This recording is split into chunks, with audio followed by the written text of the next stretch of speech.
What's going on, guys, and welcome back to yet again another video. My name is Alexander Vargas and this is my 2006 WRX build. As you can tell from the title, I have spent over $27,000 in the 5 years of ownership on the WRX, and the question is it fast? Today we're going to talk about if it's actually fast and also go for a little cruise, and we're hanging out with my good friend here, Jordan, in his S2000, looking freaking fresh.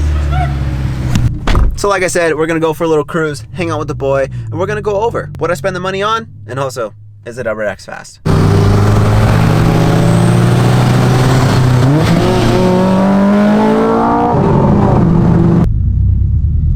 Was that a little VTech kicking in? What? Was that a little VTech kicking in? A little bit.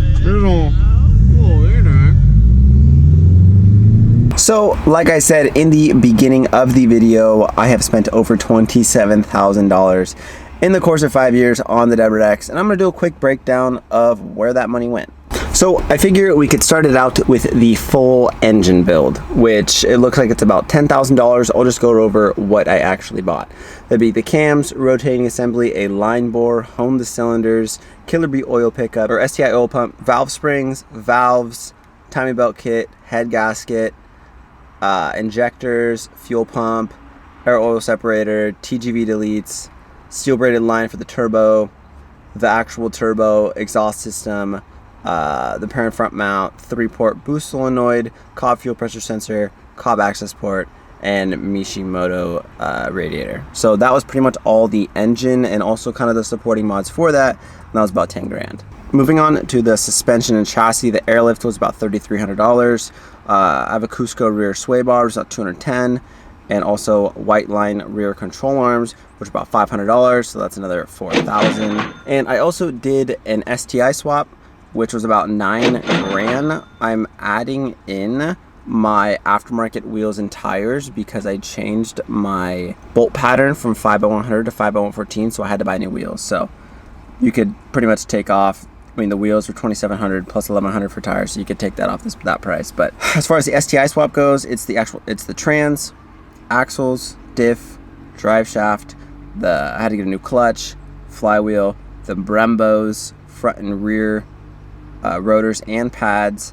Did a brake rebuild. Had to change up a small suspension component in the front to adapt for the 5x114 hubs. I got a aftermarket DCCD system. And the STI cluster. So that was another $9,890. And finishing it off real quick just with the extras, like my seats, head unit, pillar gauges, carbon fiber steering wheel, the wrap, carbon trunk, and the front bumper was another $3,800, which is a grand total of about $27,700. I'm sure there's a couple things that I missed. I did do, obviously, I would say 95% of the work on my own. Might have had obviously a few helping hands along the way. I definitely saved obviously a lot of money doing all the work myself. So that is pretty much where the money went. But obviously the other question is the car fast? Obviously there was a few driving clips that you guys saw before, but in my opinion, I don't think the car is overwhelmingly fast. It has about 380-ish, I guess, wheel horsepower and right around the same amount of torque. But obviously it's hard for me to tell if it's fast because I drive it all the time. But I just gave Jordan a ride, so we need to know. Is it fast? It's linear. I don't know how to explain it. Just say it slow. Just tell them No, slow. it's okay. It's not the fastest. I'll start with that. But with that being said, it's a lot of linear power, unlike a lot of other Subarus. I feel like with rotated turbos and front mounts, there's a lot of turbo lag, right? Yeah. And for example, David Spullen, his car punches harder, but it's only for a short period of time. Yeah. Alex's is faster, longer. That totally I don't know. Does that? No, ready? Want to know? Because want to know what I was gonna say is I think reason being, and even the tuner said it, is like I've said before, it does have cams, and all that does is pretty much makes your power band longer, and you get a lot more top end power, which is pretty much that's where it's at. Like I have pretty much zero low end, but once it starts pulling, it definitely pulls for a lot longer. Although the punch isn't very hard, I mean, it doesn't have that much torque, but it definitely pulls for a longer period of time. So, as you would think, $27,000 in 5 years, purely just in parts. Obviously, that is a lot of money. Don't get me wrong, I understand that. And my car is not fast. Why would I spend that much money? My car's not fast.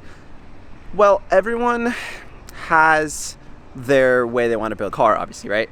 my goal was never to have the fastest car.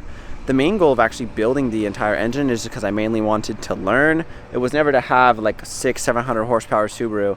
I know you could probably build a way faster Subaru for a lot less money, but I think the whole point I'm trying to get across is you could obviously put your money wherever you want it. I wanted to kind of evenly balance it out with a nice, fun, relatively fast car, and also balance it out with the aesthetic mods that I wanted. So that's kind of how I think about it. Now we're gonna do a little cruise around in Jordan's S2000. He's making a couple TikToks right now. Definitely follow the boy if you're not already. And he's gonna hit VTech for a TikTok, so it should be pretty sick. Behind the scenes. Oh, behind okay, the scenes. okay. Hold on, I need to do a couple. No, test it out. Test it out. I think I almost just need to go for it. Is it? Jeez, yeah. How long was there left? All right, here we go.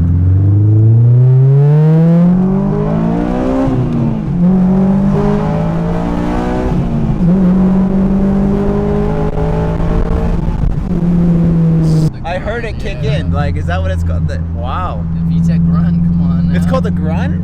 The grunt. Grunt. Oh, because. Yeah. Alright. Well, I mean, VTech kicks in. No, you can definitely hear it. That's crazy. Yeah. That's kind of weird. It is kind of weird. Like it feels like an on-off switch. It's like why don't you just have VTech on all the time? All the time. Come on now, this car would have like 400 horsepower somehow. It's a fun. It's just not made for straight line power, but it's still fun. Like no, honestly, it's super fast. It's fast enough, bro. It doesn't weigh that much, you know. Yeah. It really does. No, but if it was supercharged and I could get, no joke, I want a reliable 80 more horsepower. What is it right now? It's 240 crank, so it's probably around 200 stock. Yeah. If I could get it close to like 280, 300 wheel, reliable, dude, I'm so fine with that. Do you know how much it weighs? 20. I want to say just 28. Yeah. I mean, yeah, that's really, really nice. Hope you found this video helpful or at least insightful. Just knowing pretty much at the end of the day, obviously you build your car exactly how you want it. That's the main point I was trying to get across with this video, because a lot of people will comment and ask, oh, is the car fast? Is the car fast?